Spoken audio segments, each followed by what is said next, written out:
Bueno, a ver, como les había dicho, ¿no? El tema de esta clase es nomenclatura aquí. ¿Y qué es la nomenclatura? La nomenclatura es el lenguaje empleado para designar a los cuerpos simples o compuestos, ¿sí? Nosotros necesitamos darles nombres a los elementos de la tabla periódica o a los compuestos que forman esos elementos al unirse. Nosotros tenemos que darles un nombre, ¿sí? Tenemos que darles un nombre. Esos compuestos al unirse, ¿sí? Forman otras moléculas, ¿sí? Entonces, esa es la nomenclatura. ¿Y qué es la notación química? Notación química es la representación escrita de los mismos. Sí, es la notación escrita de los mismos. Si yo formo un compuesto a partir de dos elementos, digamos, ese compuesto va a tener un nombre. Tenemos que darle un nombre a ese compuesto. ¿Sí? Como los ejemplos que están en la ficha, ¿no es cierto? Cuando vimos que el hidrógeno, ¿no es cierto? Dos átomos de hidrógeno al unirse con un oxígeno, ¿qué compuesto forma? ¿Qué compuesto forma dos átomos de hidrógeno al unirse con el oxígeno en el ejemplo? Agua. H2O, Agua. H2O. H2O, el agua, ¿no es cierto? Entonces, mire, el H2O es la nomenclatura y la notación química es el nombre que lleva ese compuesto, que en este caso es el agua. Cuando uníamos en el ejemplo, ¿no es cierto?, que vimos en la ficha, el segundo ejemplo, cuando uníamos un elemento de sodio, un átomo de sodio con uno de cloro, ¿sí? Un elemento de sodio y un átomo de cloro. ¿Qué compuesto formaba perdón, qué nombre lleva ese compuesto? La sal. La sal, ¿no es Cloruro de cierto? sodio. Cloruro de sodio, que es la sal. Cloruro de sodio, ese es el nombre químico, la notación química. Cloruro de sodio, ¿sí? Pero el nombre que comúnmente todos conocemos es la sal, ¿sí? Entonces, eso es nomenclatura química. La nomenclatura es el lenguaje empleado para designar a los cuerpos simples y compuestos y la notación química es la representación escrita de los mismos. ¿Hasta ahí alguien tiene alguna pregunta? ¿Sí está clara la primera parte? ¿Sí o no? Sí, Sí. licenciado. Bueno, por mi parte sí. Ya, si es que alguien no me responde, si todos se quedan callados es porque está entendido. Listo. Ahora, mire, ese compuesto o los compuestos o los elementos tienen nombres, ¿sí? Vamos a ponerles nombres, ¿sí? Vamos a colocarles un nombre genérico y un nombre específico, pero a los compuestos, solo a los compuestos. Miren lo que dice esta presentación. Dice, los nombres simples solo tienen un nombre, ¿sí? Los nombres simples solamente tienen un nombre. Y aquí creo que está mal, los elementos simples debería haber puesto aquí. Creo que me equivoqué aquí. Sí, ¿cuáles son esos elementos simples? Los elementos de la tabla periódica, ¿sí? No estoy muy seguro cuántos elementos tiene la tabla periódica, que son más de 160, creo. Entonces, cada uno de esos elementos tiene un nombre, ¿verdad? El H, que es el hidrógeno. La K, que representa al potasio, ¿no es cierto? Ese es el nombre, potasio, y el símbolo es la K. El aluminio, ¿cuál es el símbolo del aluminio? AL. Esos son los nombres simples que tiene cada uno de los elementos que están en la tabla periódica. Hasta ahí, ¿alguien tiene alguna pregunta? Cada elemento de la tabla periódica tiene un nombre, ¿sí? Y a cada uno de esos nombres le corresponde un símbolo. ¿Sí? Como están aquí en estos ejemplos. H, que es el símbolo de qué? Del hidrógeno. K, que es el símbolo del potasio. Al, que es el símbolo del aluminio. Cada uno de los elementos de la tabla periódica tiene su nombre y tiene su símbolo. Hasta ahí. ¿Está claro? Miren que estamos yendo por partes, ¿no? Sí está claro, ¿verdad? Listo, ahora continuamos. Dice, en cambio, los cuerpos compuestos, miren los que se unen. Cuando se unen los elementos van a formar compuestos. En cambio, los cuerpos compuestos tienen dos nombres. ¿Cuál es el primer nombre? El genérico. Y el segundo nombre, el específico. El genérico y el específico. En forma similar a las personas que tienen el nombre y el apellido, ¿sí? Un nombre y un apellido. De igual forma le vamos a dar un compuesto, un nombre y un apellido. El primer nombre es el genérico y el apellido es el específico, ¿sí? El nombre genérico. ¿Qué pasó aquí? El nombre genérico indica la función química. Por ejemplo, la función química. Por ejemplo, los óxidos, hidróxidos, sales, ácidos, peróxidos, todo eso son nombres de la función química.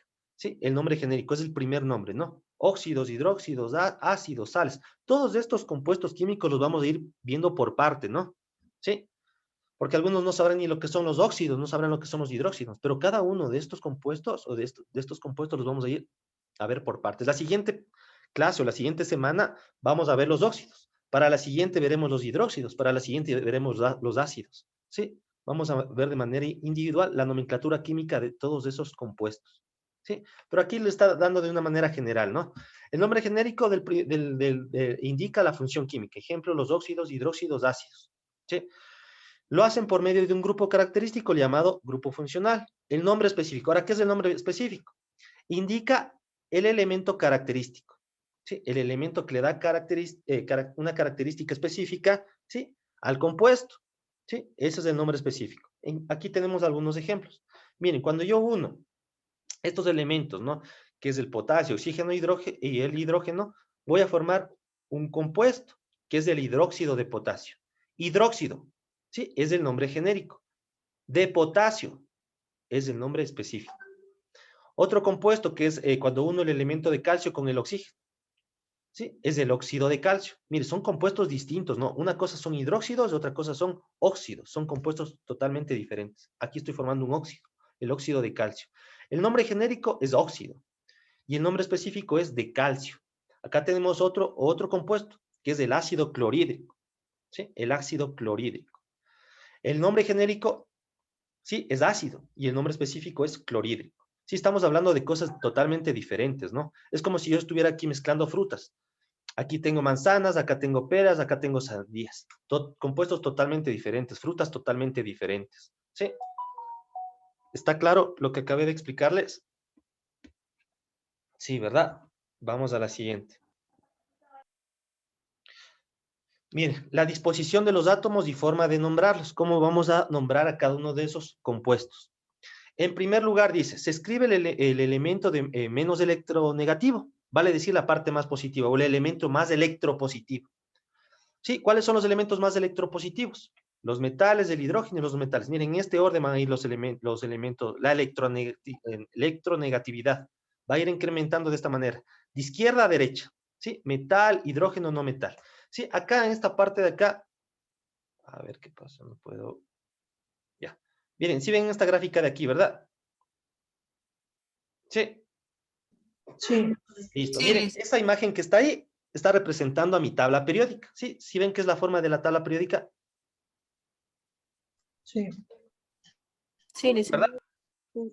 Ya. Entonces, miren, ¿de qué manera va a aumentar la electronegatividad? La electronegatividad va a aumentar ¿de dónde? Si hablamos de los periodos, ¿no? No se olviden que la tabla periódica está dividida en periodos, grupos, bloques. Sí, los periodos son estas, las filas horizontales, estos son los periodos. Si ustedes tienen la tabla periódica en sus manos, van a ver aquí que está el 1, 2, 3, 4, 5, 6, hasta el número 7, son los periodos. ¿Sí?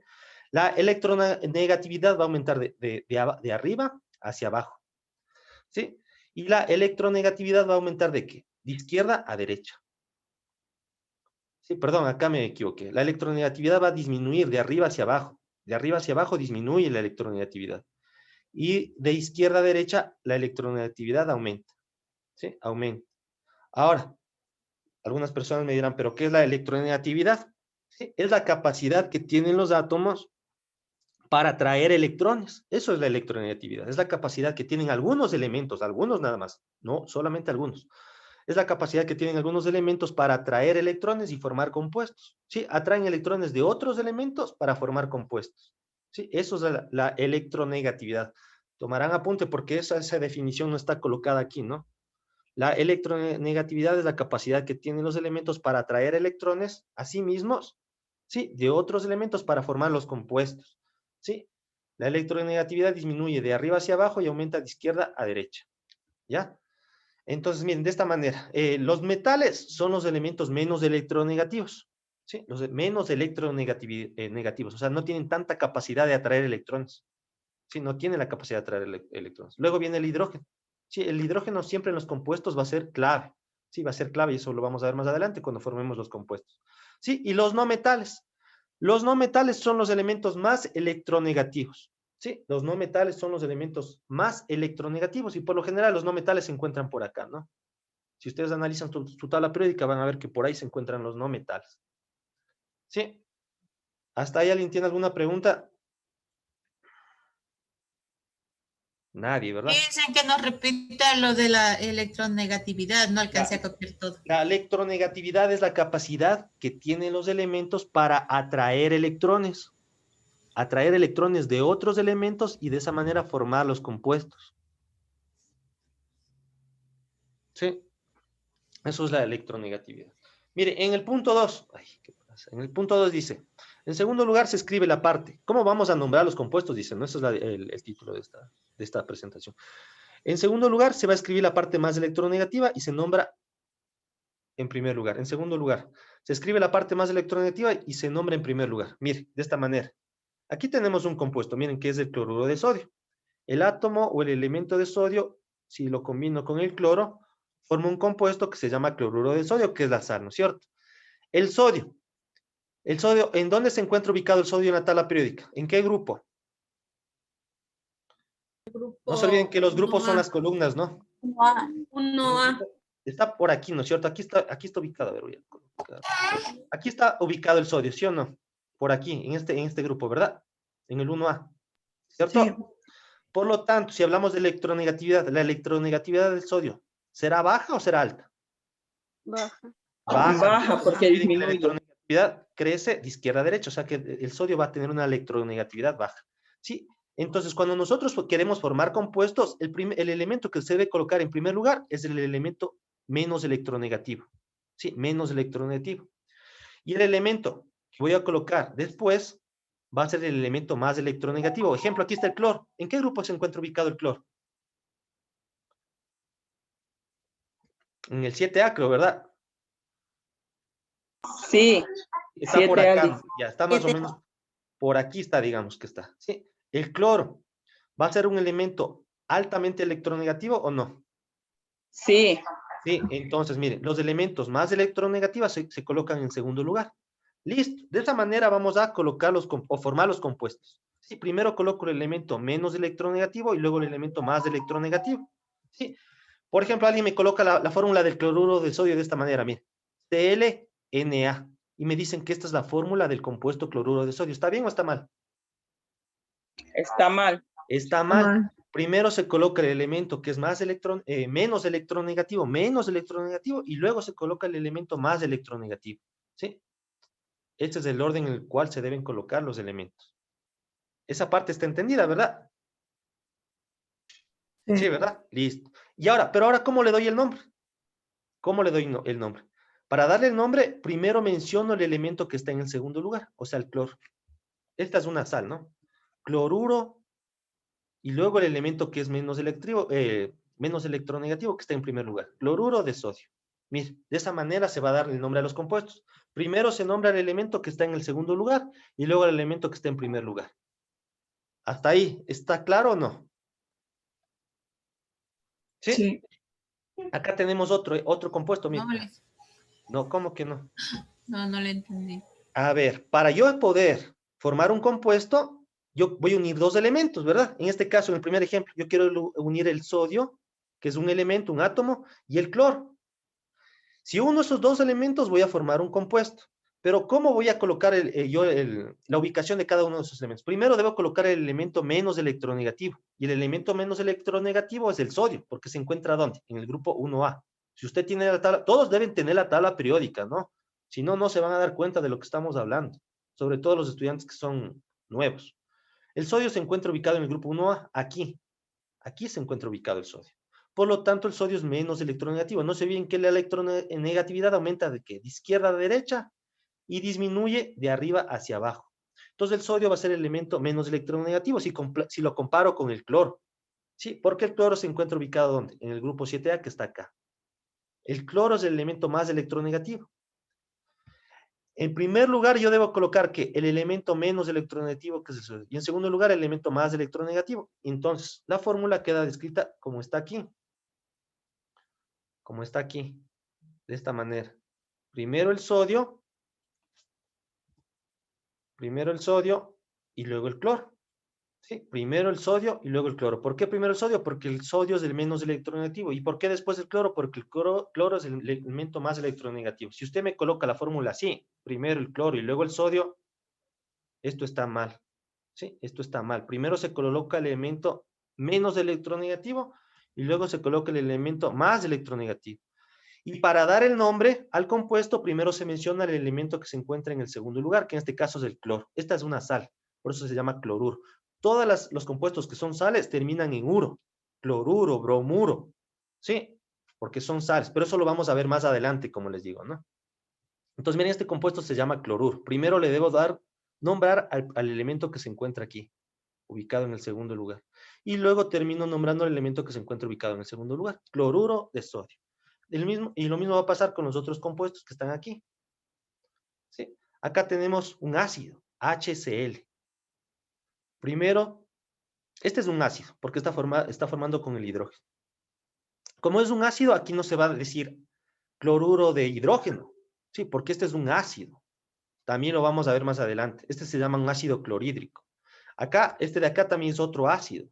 Sí, son cosas totalmente diferentes. Es como si estuviéramos hablando de manzanas y estas dos son peras, porque estamos hablando de ácidos. Estas de acá son sales y esto de acá son ácidos. Son compuestos totalmente diferentes. Estamos hablando de dos frutas totalmente diferentes, manzanas y peras. Sí, pero como les digo, no nos confundamos. No se vayan a marear porque no saben lo que es un cloruro de sodio, porque no saben lo que es un ácido clorhídrico, porque no saben lo que es un ácido sulfúrico. Esto lo vamos a ver más adelante. Lo único que les estamos explicando, o estoy explicando en este momento, es la nomenclatura química. Cómo le vamos a formar los compuestos y cómo les vamos a dar los nombres a esos compuestos. Solamente eso, ¿sí? Entonces, miren, de esta manera nosotros vamos a elaborar los compuestos, o a formar los compuestos y a darle los nombres. Acá dice, hay que nombrar que en un compuesto inorgánico existen dos bloques, uno con carga positiva o catión y otro con carga negativa o anión. En los ejemplos anteriores se distinguen dos partes. En el anterior periodo, sí, nosotros vimos lo que era el enlace iónico. ¿Se acuerdan? ¿Algunos de ustedes se acuerdan lo que era el enlace iónico? Sí. Bueno, con el enlace iónico nosotros formábamos también compuestos. O sea, no se olviden que el compuesto es la unión de dos elementos, ¿no es cierto? De dos o más elementos. Sí, de dos o más elementos. Entonces nosotros lo que hacíamos era que formar un ion, ¿sí? Era la unión de dos iones, un ion positivo y un ion negativo. Entonces, miren, aquí estamos formando un compuesto a partir de iones. El ion positivo era llamado catión, ¿sí? Si no se olvidaron, se llamaba catión. Y el ion negativo era llamado anión. Entonces, miren, aquí formábamos un compuesto que es el cloruro de sodio.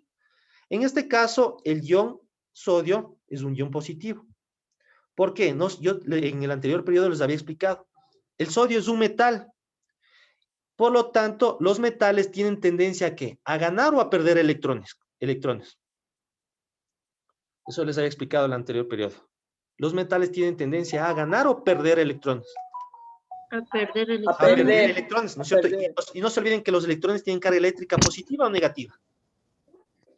Positiva. No, Negativa. negativa. Los protones, sí, los protones que se encuentran en el núcleo tienen carga positiva. Los electrones se encuentran en la corteza, en las órbitas, sí, y los electrones tienen carga eléctrica negativa. Si el sodio es un metal y tiene tendencia a perder electrones, o sea, está perdiendo cosas negativas. Por lo tanto, como pierde electrones que tienen carga negativa, por eso es un ion positivo, o llamado catión. En cambio, el cloro es un no metal, ¿sí? Y los no metales tienen tendencia a ganar o perder electrones. A ganar. A ganar. Ganan electrones, o sea, están ganando algo negativo. Y como ganan algo negativo, por esas razones que tienen una valencia negativa, sí, una valencia iónica negativa, porque ganaron algo negativo. Y esa valencia negativa es llamada anión, ¿sí? Anión, ¿sí? Entonces aquí formábamos nosotros compuestos a partir de ¿qué? De un enlace iónico. Un ion positivo con un ion negativo. De esa manera formábamos un compuesto, ¿sí? Yo no voy a volver a repetir esta clase, ¿no? Yo ya les compartí a ustedes esta presentación, pero no lo vamos a revisar de nuevo porque no acabaríamos nunca. Ahora bien, existen diversos sistemas de nomenclatura usados para dar nombres a los cuerpos químicos. ¿Sí? No se olviden, los cuerpos químicos es la unión de los elementos de la tabla periódica. ¿Sí? Existen diferentes sistemas para darles nombres a esos compuestos diferentes. ¿Y cuáles son esas tres clases o sistemas de nomenclatura? Es el primero, el sistema tradicional. El segundo es el llamado el sistema stock. Y el tercero es el sistema sistemática, ¿sí? O la nomenclatura sistemática. Nomenclatura tradicional, nomenclatura stock o nomenclatura sistemática. Existen tres clases de nomenclatura, ¿sí? Que me sirven ¿para qué? Para dar nombres a los compuestos químicos o a los cuerpos químicos, ¿sí? Vamos a ver la primera, la nomenclatura tradicional. ¿Qué dice la nomenclatura tradicional? Dice que utiliza el nombre genérico. No se olviden que en la nomenclatura utilizábamos dos nombres, ¿verdad? El nombre genérico y el nombre genérico y el nombre... Nombre químico. Pero si aquí en la presentación está, pues miren, nada más están, habían dos nombres. Específico. Sí, para dar un nombre a un compuesto químico utilizábamos nombres, el nombre y el apellido, sí que se decía. El nombre genérico y el nombre específico, ¿sí? necesitamos dos nombres, nombre genérico y nombre específico, pero vamos a ver a la nomenclatura tradicional. ¿Cómo vamos a dar estos nombres genéricos y específicos a través de la nomenclatura tradicional? Dice, utiliza el nombre genérico que indica la función óxidos, hidróxidos, ácidos. Miren, no se olviden que estos son diferentes compuestos. Yo les había dicho que yo puedo decir peras, frutas, sandías, perdón, peras, sandías, manzanas, o sea, son cosas totalmente distintas. Estoy hablando de óxidos, hidróxidos, ácidos. Entonces, miren, para dar el nombre genérico, voy a dar el nombre de la fruta, digámoslo así para que me entiendan. Sí, el nombre de la fruta, que puede ser óxidos, hidróxidos o ácidos. Y el nombre específico, ¿cómo voy a dar el nombre específico a ese compuesto? En el nombre específico dice que indica el metal o la parte electropositiva. No se olviden que los metales son electropositivos y los no metales son electronegativos. ¿Sí? La electronegatividad era la capacidad de atraer electrones. O sea, quiere decir que los no metales siempre van a atraer electrones. ¿Sí? Van a tener carga negativa porque atraen electrones. Y los no metales, en cambio, ¿qué van a hacer? Tienen la capacidad de ¿qué? De dar electrones, de ceder electrones. Por esa razón son electropositivos. ¿Sí? Y en el nombre específico se van a usar prefijos como hipo, per, meta, piro, orto, y sufijos como oso, ico, ito, ato, ur. ¿Sí? Estos compuestos, estos prefijos o estos sufijos van a depender de qué?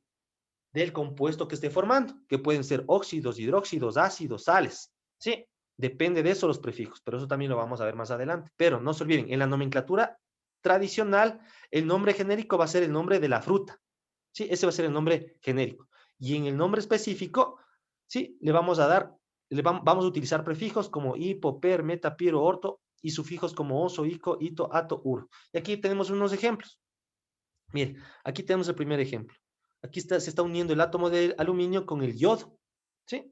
Y me queda este compuesto químico, AlI3. ¿Sí? El nombre genérico es yoduro. Esta es una sal, ¿sí? Cuando la terminación es uro, quiere decir que es una sal. ¿Yoduro de qué? De aluminio. Así se llama este compuesto. Es el nombre específico, de aluminio. Acá tengo otro compuesto. Este es un óxido, en cambio.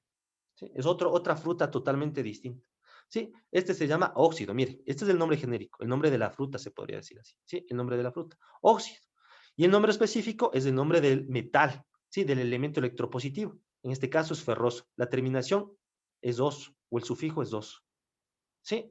Acá tenemos otro ejemplo. A ver, aquí tenemos este. También es con el hierro.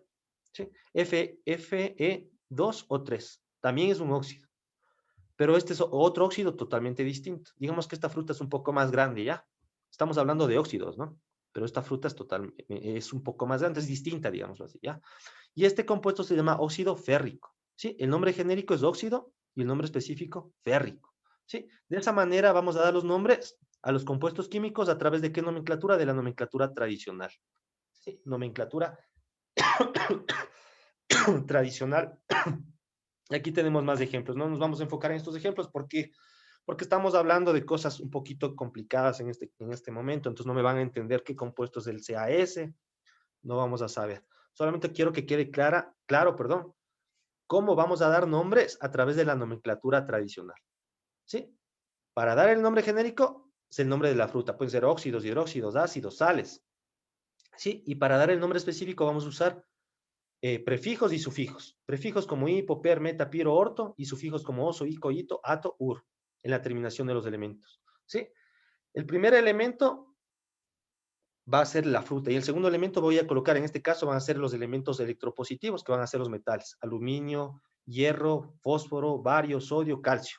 ¿Sí? Esa es la nomenclatura tradicional. Ahora, la nomenclatura Stock. Leamos todo lo que está aquí en la presentación. Dice, el científico Stock unifica criterios para dar nombres a los cuerpos, sí, a los compuestos químicos. Utiliza los mismos nombres genéricos. Vamos a utilizar los mismos nombres genéricos, sí, que en la nomenclatura tradicional. Y específicos que la anterior. Pero, dice, eliminamos los sufijos oso, ico, ito. Vamos a eliminar los sufijos. O sea, se va a parecer a la nomenclatura anterior, a la primera que vimos, que era la tradicional. Sí, vamos a usar los mismos nombres genéricos y específicos. Pero van a haber ciertas cosas que van a cambiar. La primera es que se van a eliminar los sufijos oso, ico, ito. Y la segunda, se conserva la terminación uro y ato. Y la tercera, se conservan los prefijos meta, piro y orto. Sí, esas son las variaciones de la nomenclatura Stock. Dice, la innovación consiste en la utilización de números romanos. Aquí vamos a usar números romanos, escritos a continuación o en la parte final, ¿sí? En la parte final. Y esos números romanos van a consistir a la valencia o el estado de oxidación del metal, a la valencia o estado de oxidación del metal, como están en estos ejemplos. Miren, los mismos ejemplos que estaban en el anterior, miren, AL3 ejemplo, ¿no? Acá está el L3. Sí, en la nomenclatura tradicional, el nombre genérico es yoduro y el específico de aluminio, ¿no? En la nomenclatura tradicional. Ahora vamos a ver en la nomenclatura stock. El mismo compuesto, ¿sí? El mismo compuesto. Se llama igual, miren, el nombre genérico es el mismo, yoduro de aluminio. Pero ¿cuál es la diferencia? Que en la parte final colocamos números romanos. ¿Qué número romano está colocado aquí? 3. 3. El 3, ¿no es cierto? Y este 3 representa el estado de oxidación. ¿De qué elemento creen ustedes? ¿Del yodo o del aluminio? Aquí me está diciendo. Del De la aluminio. parte más electropositiva, o sea, del metal, del aluminio. Este 3 representa ¿qué? Al estado de oxidación o el número de oxidación del aluminio. Digamos que de la valencia del aluminio, ¿ya? La valencia del aluminio. Acá tenemos el mismo ejemplo del anterior, miren, de la anterior nomenclatura. FeO, que era el óxido ferroso. Ahora, ¿cómo le nombra acá? ¿Cuál es el nombre que tiene? Es el mismo compuesto, miren, es el mismo compuesto, nada más que le colocan el nombre distinto, totalmente distinto. ¿Sí? El nombre sigue siendo óxido, ¿sí? Pero ahora ya no es ferroso, sino óxido de hierro. Y le coloca en la parte final el número romanos, el número 2. Este número 2 representa ¿qué? El estado de oxidación de qué elemento? Del hierro, del metal, del hierro. O la valencia del hierro o el estado de oxidación o número de oxidación del hierro. ¿Sí? Del hierro. ¿Se dan cuenta que sí varió el nombre en la nomenclatura stock y en la nomenclatura tradicional sí cambió el nombre? Miren acá, era óxido ferroso. Y acá el nombre se llama óxido de hierro. 2, óxido de hierro 2. ¿Cambió o no cambió el nombre? Sí. Sí, Sí. pero el compuesto ¿es el mismo o no es el mismo? Sí, es el mismo. Es el mismo, nada más cambió el nombre, la nomenclatura es diferente. ¿Sí? Es lo mismo. Ahora, vamos a ver la tercera, que era la nomenclatura sistemática. Dice, el nombre genérico y específico se realizan en forma similar a las dos anteriores. La diferencia está en que se utiliza prefijos que indican el número de átomos en la fórmula. ¿Sí? O sea, la nomenclatura va a ser parecida a las dos anteriores, pero con la excepción de ¿qué? Que en esta nomenclatura vamos a utilizar prefijos. ¿Sí? Y esos prefijos van a depender del número de átomos que tenga ese compuesto. ¿Sí? Va a depender del número de átomos que tenga ese compuesto. Y los prefijos son los siguientes: mono. Mono, cuando el número de átomos sea 1. ¿Sí? Cuando el número de átomos del elemento sea 1. ¿Sí? Di, cuando el número de átomos sea ¿cuántos? 2. 2. Tri, cuando el número de átomos sea 3. 3. Tetra, cuando el número de átomos sea 4. 4. penta, cuando sea 5. Hexa, cuando sea 6. Hepta, cuando sea 7. Octa, cuando sea 8. Y así sucesivamente. ¿Sí? Y aquí tenemos ejemplos. Mire, aquí tengo el elemento de hierro y el elemento cloro. Se están uniendo y forman un compuesto. Miren, FeCl3. ¿Cuántos átomos de hierro tengo en este compuesto? 3. No, de hierro. El subíndice me indica la cantidad de átomos. Aquí se sobreentiende que está el número 1. 1. Un hierro. ¿Y cuántos cloros? 3. 3. Entonces el nombre genérico va a ser tricloruro. ¿No? ¿Se acuerdan que al inicio de las presentaciones dijimos de que los nombres de los compuestos vamos a iniciar desde dónde? ¿Desde el primer elemento o desde el segundo elemento? Desde el segundo. Desde el segundo, ¿no es cierto? ¿Se acuerdan? Desde el inicio de la presentación dijimos que para dar el nombre a los compuestos vamos a empezar desde el elemento que está ubicado en el segundo puesto, en el segundo lugar. Entonces, mire, tricloruro. ¿Por qué le puse tri? Sí. Porque el cloro, ¿de cuántos compuestos está formado? Tiene De 3 cloros. Este compuesto está formado de 3 cloros. Tricloruro. Esta es una sal. Tricloruro de hierro. Listo. Ahora vamos al otro compuesto, que es este. Miren, ¿cuántos átomos de carbono tengo en este compuesto? 1. 1. ¿Cuántos átomos de oxígeno? 2. 2. Por lo tanto, siempre empiezo dando nombre desde el segundo compuesto, que es este. Este compuesto se llama dióxido. Este es un óxido. ¿Y por qué le puse di? Porque tiene 2. Porque tiene dos oxígenos. 2 oxígenos. Dióxido de carbono. Bueno, Este compuesto de acá, miren, es fósforo y oxígeno. ¿Cuántos átomos de fósforo tengo en este compuesto? 2. ¿Cuántos de oxígeno? 3. Ya, ¿desde dónde empiezo a darle el nombre? ¿Desde el fósforo o desde el oxígeno? Desde el oxígeno. Desde el oxígeno. Y miren, se llama trióxido. ¿Por qué tri? Porque tiene 3 átomos de oxígeno. Trióxido de difósforo, dice. ¿Por qué difósforo? Porque tiene 2 átomos. Porque tiene 2 átomos de fósforo. Yo pienso, hasta ahorita que esta nomenclatura es la más fácil para darles nombres a los compuestos. ¿Sí o no? Sí, esa es la más fácil. ¿Sí o no? Sí, ¿verdad? Sí. Hasta el momento me doy cuenta que esta nomenclatura es la más fácil de usar para dar los elementos a los compuestos. ¿Hasta ahí está claro la primera parte? Sí, está claro. Sí, dice. Ya, listo, estoy grabando. Por favor, alguien me ayuda. Ah, no, ya se va a cortar la sesión, ¿no? Ya se va a cortar la reunión, estamos a 1 minuto. Entonces, nos quedamos aquí, ya se corta la reunión. Es más, voy a dejar de compartir.